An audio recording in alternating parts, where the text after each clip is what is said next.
Guys, good morning. Kauuwi ko lang, kararating ko lang. At yung ingay na naririnig nyo, yung freeway yun. Kasi sa labas lang itong bahay namin. Freeway na yan, kaya ang ingay.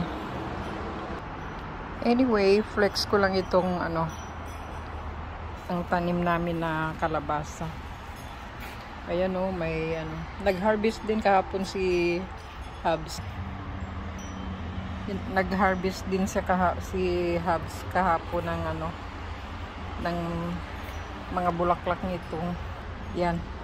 Ito yung mga bulaklak. Konti na lang yan kasi kahapon nag-harvest si Mr. ko. Tapos yan yung talbos. Pangsahog namin sa mga sinigang. Ayun o, yung talbos ng hindi tangkay ng pala, kamote.